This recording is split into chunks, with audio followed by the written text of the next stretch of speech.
सभी को मेरा नमस्कार। मेरा नाम नित्या और मैं हाज़िर हूँ आप सभी के सामने एक बार फिर एक नया बुक रिव्यू लेकर। तो आज जो हम बुक रिव्यू करने वाले हैं उसका नाम है love you forever by Robert मंच। और इसको इलस्ट्रेट जो किया है वो किया है शैला मकाओ ने। और ये जो बुक पब्लिश हुई थी फर्स्ट टाइम वो हुई थी 1986 में। It is a children's book. अगर आपको मैं बताऊँ तो ये एक बच्चों की किताब है। बेसिकली जो बच्चों के लिए स्टोरी बुक्स लिखी जाती हैं छोटे में, उनको हम लोग बेड टाइम स्टोरीज़ की तरह सुनाते हैं या फिर उनको जब बेसिक रीडिंग स्टार्ट होती है तब देते हैं पढ़ने के लिए। So it is that kind of a book. But अगर हम देखें अगर छोटे पर्सपेक्टिव से हम इसे देखेंगे तो ये बुक इस बारे में है कि एक माँ होती है, वो अपने बेटे को किस तरीके से एक लुल्लेबाई सुनाती है। लुल्लेबाई यानी कि लोरी सुनाती है। तो वो जो लोरी सुनाती है, अगर हम छोटे पर्सपेक्टिव से देख रहे हैं तो सिर्फ़ ये इतना ही है, जितना बच्चा समझ सकता है। बट अगर हम एक बड़े पॉइंट ऑफ व्यू से देखते हैं, बड़े पर्सपेक्टिव से इस कहानी की तरफ देखते हैं, तो ये कहानी है एक माँ की, एक बेटे की, और किस तरीके से जो लाइफ का सर्कल है वो कभी किसी के आने जाने से रुकता नहीं है, अफेक्ट नहीं होता है, और किस तरीके से लाइफ जो होती है हमारी वो कंटिन्यू मोशन में चलती रहती है। तो आइए चलिए मैं आगे चल के आपको लुल्लेबाई भी सुनाती हूँ, और क्या किस तरीके से लोरी के वो वर्डिंग्स हैं, क्या वो लाइफ का सर्कल है जिसके बारे में मैं बात कर रही हूँ, हम उसके बारे में भी बात करते हैं। तो जो लाइफ सर्कल के बारे में मैं बात कर रही हूँ, बड़े पर्सपेक्टिव से, बड़े नज़रिए से इसको देखने की बात कर रही हूँ पूरे स्टोरी को। वैसे तो बहुत छोटी सी स्टोरी है, बहुत छोटी सी लुल्लेबाई भी है, 4 ही लाइन की है। बट जो इसका सर्कल है जिसको मैं जोड़ने की कोशिश कर रही हूँ और आपको बताने की कोशिश कर रही हूँ, वो कुछ इस तरीके से है कि जो एक माँ होती है, उसको बेटा पैदा होता है। वो अपने बेटे को बचपन से लेके उसके हर स्टेज ऑफ लाइफ में, यानी कि जिस जैसे-जैसे वो बड़ा होता जा रहा है, वो हर स्टेज में अपने बेटे को एक लोरी सुनाती है, जिसकी लास्ट लाइन होती है कि जब तक मैं ज़िंदा हूँ, तब तक तुम मेरे बेटे हो। एक्चुअली द होल लुllaby गोज़ लाइक कि मैं तुम्हें हमेशा प्यार करूँगी। I will love you forever, I will like you for always, and you will be my son, you will be my baby forever until and unless I am living. ये है पूरी लुल्लेबाई का मीनिंग, यानी कि मैं तुम्हें हमेशा प्यार करूँगी, मैं तुम्हें हमेशा पसंद करूँगी, तुम मेरे बच्चे रहोगे जब तक मैं ज़िंदा हूँ। ये कहानी ये लुल्लेबाई का पूरा इस लिरिक्स था।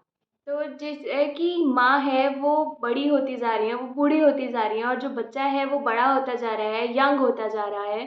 माँ बहुत ज़्यादा परेशान हो जाती है कभी-कभी बच्चे के टैंट्रम से। बहुत ज़्यादा एडल्ट जब हम होने लगते हैं तो नखरे दिखाने लगते हैं कि नहीं मैं ये नहीं खाऊँगा, मैं ये नहीं पहनूँगा, आप मेरे बीच में मत बोलो। इस तरीके की हम लोग हरकत करने लगते हैं। तो कई बार आप लोगों ने देखा होगा हमारे पेरेंट्स भी बहुत ज़्यादा फ्रस्ट्रेट हो जाते हैं। But at the end of the day वो आके हमें मनाने की कोशिश करते हैं, हमें प्यार करने की कोशिश करते हैं ताकि हम नाराज़ ना सोएँ। तो बिल्कुल इस कहानी में भी उसी तरीके से होता है कि जो माँ है वो बूढ़ी होती जा रही है, वो एक टाइम पे आके फ्रस्ट्रेट हो जाती है अपने बच्चे से कि तुम किस तरीके से बिहेव कर रहे हो। But at the end of the day वो उसके कमरे में जाती है चुपके से, और जब वो सो जाता है तो उसके सामने ये लोरी दोहराती है। जैसे-जैसे बच्चा बड़ा हो गया है, वो दूसरे शहर में जाके रहने लगता है। बहुत ओकेज़नली एक-दूसरे से मिलने की नौबत आ जाती है माँ और बेटे की। लेकिन जब भी वो आता है घर पे तो माँ अब भी इतनी बूढ़ी होने के बाद भी उसके कमरे में जाती है, वो लोरी सुनाती है उसे। तो जो बेटा होता है, अब क्या हुआ है कि माँ इतनी ज़्यादा बूढ़ी हो गई है, जो बेटा है उससे फाइनल टाइम मिलने आया है कि माँ बहुत ज़्यादा बीमार है, मिलने के लिए आया है। अब माँ बच नहीं पाएँगी, बचने के चांसेस नहीं हैं। तो लास्ट टाइम जब माँ बिस्तर पे होती है और वो अपने बेटे को आते हुए देखती है दूर से, तो वो वापस लोरी दोहराने की कोशिश करती है। बट जो माँ है वो इतनी ज़्यादा सिक और इतनी ज़्यादा फ्रेजाइल हो चुकी होती है, इतनी ज़्यादा वल्नरेबल हो चुकी होती है कि जो बेटा होता है उसे वो लुllaby कंप्लीट करनी पड़ती है, क्योंकि माँ के मुँह से बोल नहीं निकल पा रहे होते हैं। और फिर क्या होता है कि उसकी माँ पास आउट हो जाती है। जब माँ ख़त्म हो जाती है तो वो उन्हीं के कमरे के बाहर थोड़ी देर रुकता है, अपनी माँ की जो डेथ होती है, जो लॉस होता है उसको ग्रीव करता है, और फिर उसके बाद इस पूरी कहानी में जो लाइफ़ दिखाई गई है, पूरा जो सर्कल ऑफ लाइफ़ दिखाया गया है, वो ये दिखाया गया है कि लास्ट टाइम वो अपनी माँ को गोदी में लेता है।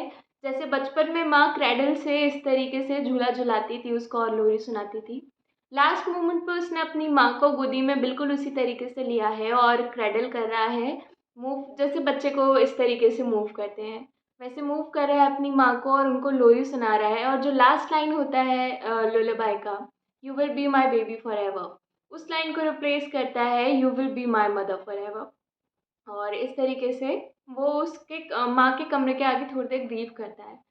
फिर वो चला जाता है वापस अपने घर पे, और जब वो अपने घर जाता है थोड़ा-सा ग्रीव होने करने के बाद, वो अपनी बेटी के, जो उसको न्यूबॉर्न बेटी हुई होती है, उसके कमरे में जाता है, उसे अपनी गोदी में लेता है और सेम उसी तरीके से जैसे उसकी माँ उसे क्रैडल करती थी, वो अपनी बेटी को क्रैडल करता है और उसी तरीके से लोरी सुनाता है।